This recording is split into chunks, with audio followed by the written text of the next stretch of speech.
cilju zaštite zdravlja naših zaposlenih i kontinuiranog poslovanja osnovali smo krizni štab koji nam omogućava da iz nedelju u nedelju pratimo i donosimo i sprovodimo odluke u skladu sa merama vlada država u kojima poslujemo na nivou sistema, kako bismo neometano ili što manje sa prekidima uspeli da naše klijente, da ispunimo njihove zahteve, da ispoštujemo njihove obaveze koje imamo prema njima, kako kroz naše ugovore o održavanju, tako i kroz projekte koji su nam trenutno u toku.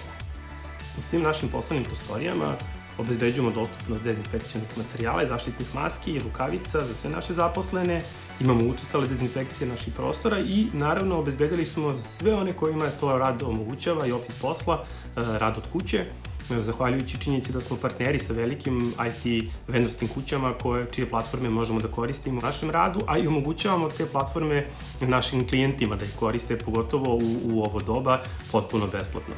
Radimo aktivno na redefinisanju prioriteta i organizaciji posla, kao i na motivisanju naših kolega i zaposlenih. Imamo jednu dvosmernu komunikaciju koja omogućava da ne samo što krizni štab može brzo i efikasno da obaveštava sve svoje radnike i zaposlene, ujedno možemo i da čujemo neki feedback od njih i da spram njihovih želja i potreba probamo da kao kompanija pomognemo i njima i zajednici u kojoj poslujemo i klijentima sa kojima su naše kolege direktno u kontaktu.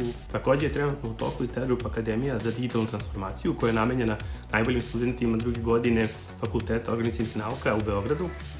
Po informacijama koje dobijamo od ovih mladih ljudi divnih je da uprkos činjenici da ne možemo da svi zajedno skupimo na jednom mestu kao što smo to do sada radili, u okviru ICT Huba putem online platforme koju koristimo i dalje sve neometano funkcioniše i svi i dalje prisustvuju, što je nama fantastična informacija i divan rezultat.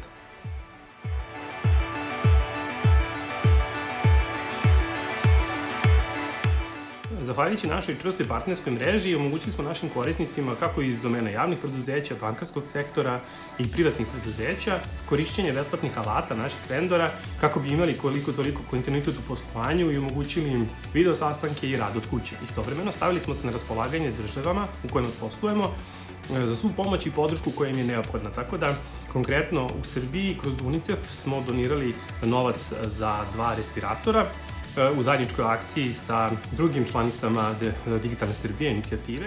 Takođe smo gradu Beogradu stavili na raspolaganje naša vozila i kolege volontere koji su prošlog vikenda raznosili pomoć za najugroženije penzionere.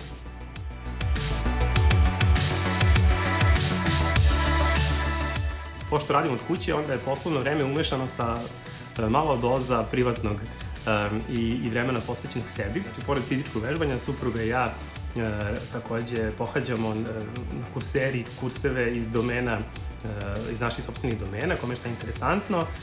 Povremeno se online okupljamo sa društvom i igramo board game-ove u nekim večernjim periodima. Imamo platformu sa našom ekipom iz škole kuvanja, preko koje s vremena na vreme razmenjujemo recepte i savete za jela koje je moguće spremiti u ovo doba.